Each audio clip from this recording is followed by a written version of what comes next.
Hello, and welcome back to Chat Like a Native. Great to be here. So, have you ever been in, an English business meeting, and you knew what you wanted to say, but just couldn't quite find the right words? Oh, definitely. Or maybe you understood most of it, but then some piece of jargon flew by and you missed something important. Exactly that. Well, today we're diving into some really practical phrases, stuff that can actually change that whole experience. Yeah, stick with us. We think you'll find that just a handful of key sentences can really help you, speak up more confidently. And understand things clearly, feel more in control in those international business settings.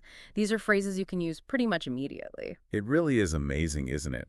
How just a few well-chosen phrases can make such a difference to your confidence. Totally. It's often not about having this massive vocabulary. It's more having the right tools ready for those specific moments. Absolutely. Okay, so let's think about the start of a meeting, those first few moments. Right. Setting a professional tone immediately. It counts for a lot. It really does. And there's a simple phrase that works whether you're leading or just attending. Good morning, afternoon, everyone. Let's get started. Uh-huh. And what's useful about that, the time-specific greeting like good morning or good afternoon, it just adds that little touch of formality. Right. More polished than just hello. Exactly. It signals you're ready for business, helps everyone mentally switch gears into, meeting mode. Yeah. And if you are the one running the show, you might naturally say, good morning, everyone. Since we're all here, let's get started. Something like that. Sure. But even if you're not leading, just hearing that phrase is a clear sign. Okay, the small talk's over, serious discussion starting now. Mm-hmm. Which brings us to, clarity. Right from the beginning. Yes. And that's where the next phrase fits perfectly. The purpose of today's meeting is... Oh, this one's gold. So valuable for making sure everyone's aligned, everyone knows why they're actually in the room. Totally. Stating the objective clearly helps focus the discussion, prevents things going off track later. And it shows that you, or whoever's speaking, has a clear goal. They're not just winging it. Absolutely. It shows you can steer the conversation. For instance, someone might say, the purpose of today's meeting is to finalize our Q3 marketing plan. Instantly clear. Okay, Q3 plan, that's the focus. Right. Provides that framework straight away. And it's not just for the chair, is it? Even if the organizer mentioned it in the invite, sometimes repeating it. Yeah, using this phrase, maybe someone missed the invite detail or just needs that reinforcement. Exactly. And make sure everyone's really grasped the main objective. Which leads nicely into another common situation. What happens when you hit language you don't know? Or someone's talking really fast? Ah, yes, the jargon jungle or the speed talker. That's where a phrase like, could you please clarify what you mean by, is just incredibly useful. This one's a real confidence saver, I think. We've all been there, right? Unfamiliar terms pop up or the conversation just speeds ahead. Asking for clarification, it's not a weakness. It actually shows you're engaged, you're listening closely, you want to understand properly. And the key is how it's phrased. It's polite. Saying, sorry, could you please clarify what you mean by leveraging cross-functional synergies? That sounds much softer. Much more collaborative, yeah. Than just a blunt, what does that mean? Which can sound a bit challenging. Definitely. This way invites them to explain, keeps the atmosphere positive, and crucially, you don't miss vital info. Right. Okay. So another common challenge. How do you jump in? Add your own thoughts without just, rudely interrupting. Yeah, that can feel awkward, can it? Finding that moment. It can. Yeah. And the phrase that really helps here is, if I may interrupt for a moment. I like this one. It's like a polite little flag you raise. Signals you have something important to add. Exactly. It's basically asking permission to speak, but without disrupting the flow too much. Like the example, if I may interrupt for a moment, I'd like to add an idea about our timeline. It feels considerate. It really does. But a word of caution, maybe. Use it thoughtfully. Good point. Not for every little thing. Right. Best kept for when you have a really valuable point or maybe need to correct a genuine misunderstanding. Don't overdo it. Definitely. Use your judgment. Okay, so meetings aren't always agreement fests. Sometimes people have different opinions. Happens all the time. It's natural. So how do you put forward a different view?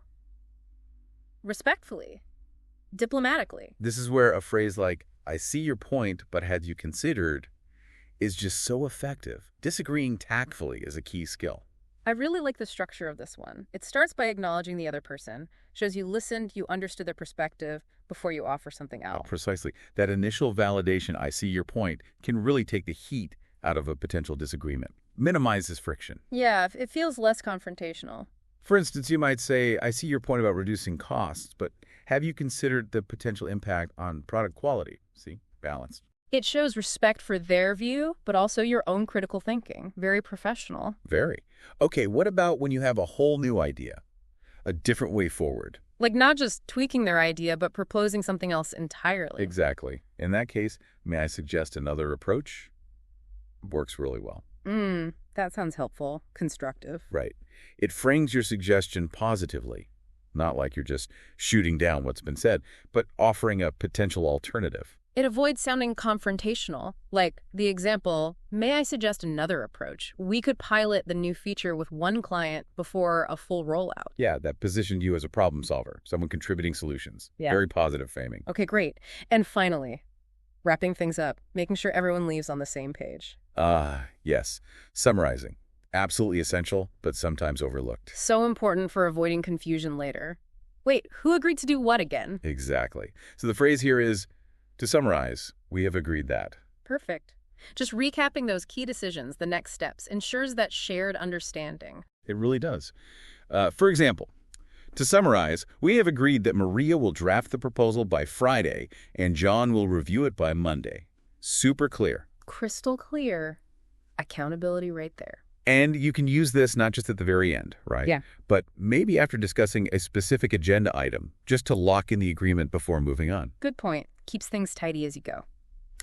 Okay, so we've got these 7 really powerful phrases. Let's try and picture them in action. Imagine, say, a 30-minute project update meeting. Okay, yeah. Let's walk through it. You might kick off with, good afternoon, everyone. Let's get started. Simple, professional. Then state the objective. The purpose of today's meeting is to review our prototype testing results. Nice and clear. Then, during the discussion, maybe someone uses a technical term. Right, you could jump in politely. Sorry, could you please clarify what you mean by regression testing? Perfect. And if the conversation starts drifting, maybe someone goes off on a tangent. You could gently steer it back. If I may interrupt for a moment. Yeah. Perhaps we can revisit the timeline after we've covered the main feedback. Good one. And if there's a point you don't quite agree with. You could use, I see your point about the user interface feedback, but have you considered the technical limitations we discussed last week? Diplomatic. And if you have a completely different idea for the next steps? Maybe. May I suggest another approach? What if we focus on the top 3 issues first, before tackling the minor bugs? Sounds constructive. And then, as you wrap up. You bring it all together. Okay, so to summarize, we have agreed that the dev team will address the critical bugs this sprint, and will reassess the UI changes next week. Excellent summary. And then, the final closing. A simple and polite. Great. Thank you all for your time. You know, it's really interesting how using these specific phrases just creates a smoother flow, a more productive meeting overall. Especially when people are working in a second language, right? Absolutely. They provide that structure, that clarity in the moment. It helps everyone navigate the conversation more easily. They're more than just words, aren't they? They really are tools. Tools to boost your confidence, make you feel and be more effective in those English language meetings. Definitely. So for everyone listening, try practicing them. Think about using just 1 or 2 in your next meeting. See how it feels. Yeah, using them is the key. You'll likely find you feel much more in control, more understood. It makes a real difference. So maybe something to think about. What other situations in English do you find a bit challenging? Where might some other survival phrases be really helpful? That's a great question for our listeners to ponder. What else trips you up? Let us know. Yeah, we'd be curious. Okay, well, thank you for joining us for this deep dive on Chat Like a Native. We really hope these phrases help you feel more confident in your next English conversation at work. Good luck practicing.